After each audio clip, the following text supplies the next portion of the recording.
prescription for success in this new era is well exemplified by the theme of your G20 presidency in 2023, which I had the honor of attending. That theme, of course, one Earth, one family, one future. Because the challenges of our age cannot be solved by one country alone.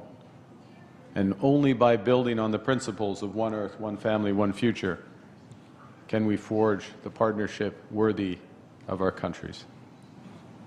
Reconnaissant que nous partagions une seule terre, nous renforçons notre collaboration en matière de climat et d'environnement.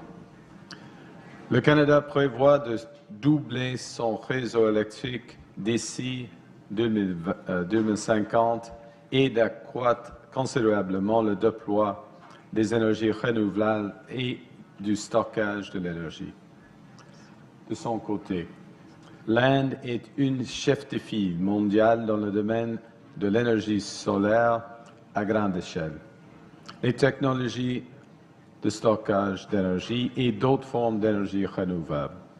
C'est pourquoi le Canada et l'Inde tiendront cette année un sommet sur les énergies renouvelables réunissant l'industrie, les investisseurs et les décideurs publics afin d'élargir et de diversifier le commerce des technologies propres.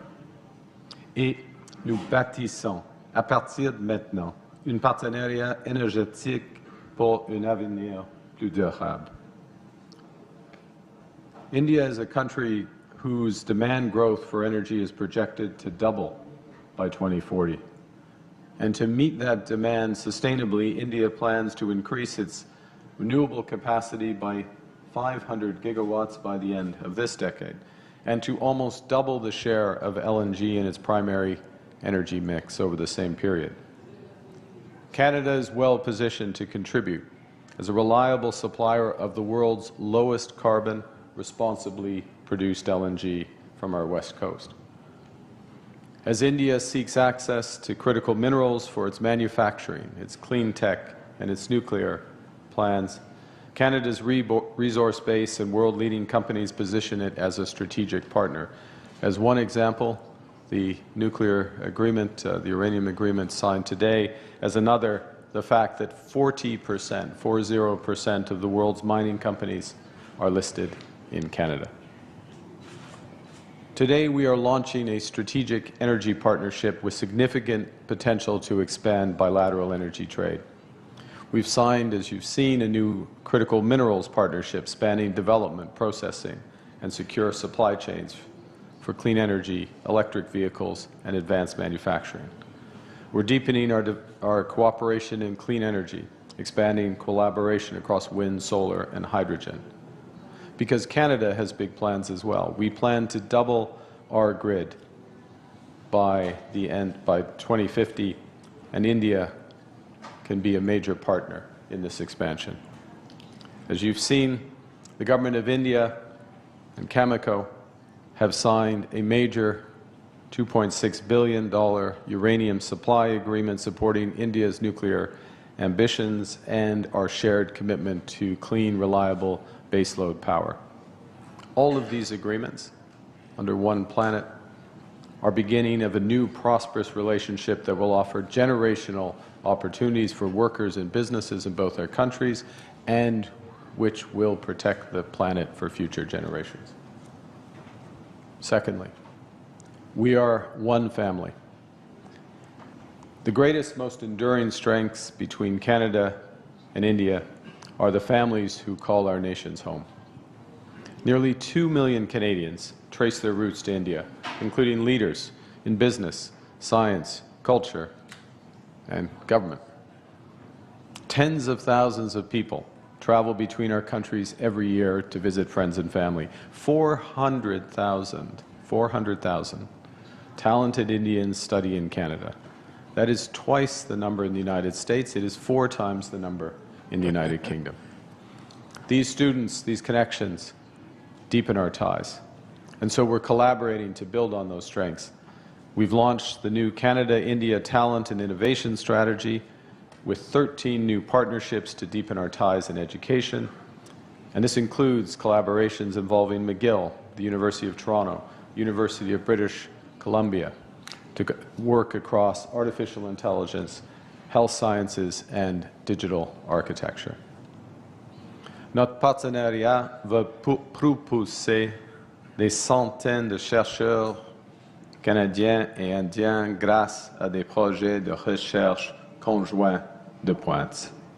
Nous lançons de nouvelles bourses et de nouveaux programmes de fellowship pour l'Indo-Pacifique afin d'accroître la mobilité universitaire et de former la prochaine génération de talents. Over the longer horizon, the Prime Minister mentioned a moment ago the $100 billion of investments already in India by our pension funds. Those pension funds have $2 trillion in capital. There are already some of the largest foreign investors here, potential for significant growth, particularly given the scale of the infrastructure build in this country. And thirdly, we share one future. That's why we're forging deeper ties in frontier technologies from AI to space.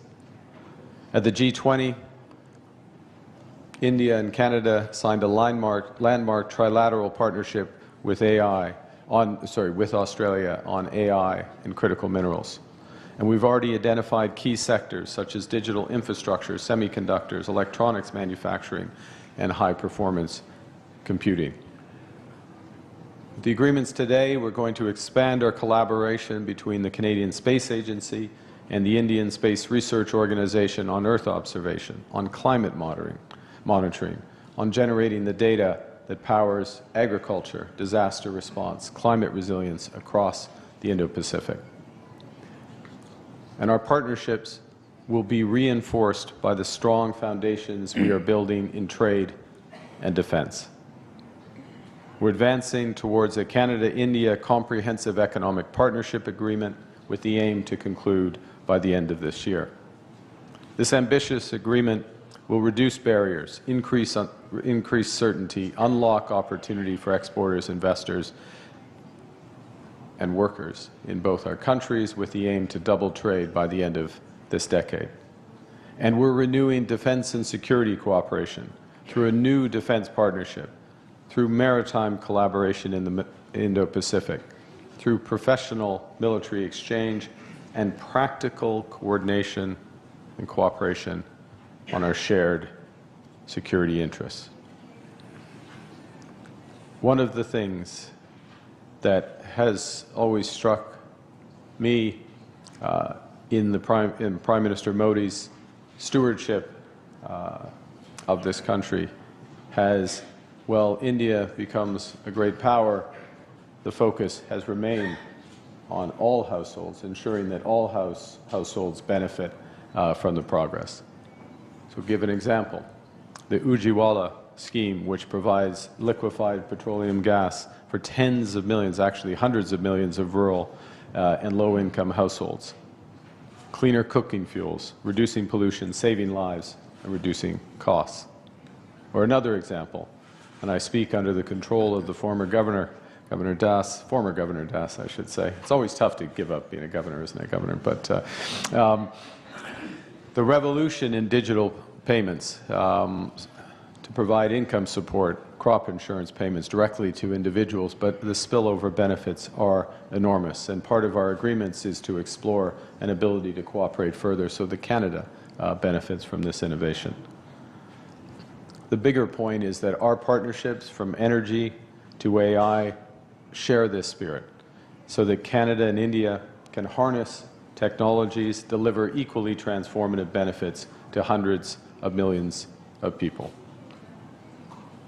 Now, to close, we're charting a future of one Earth, one family, one planet, or one future. And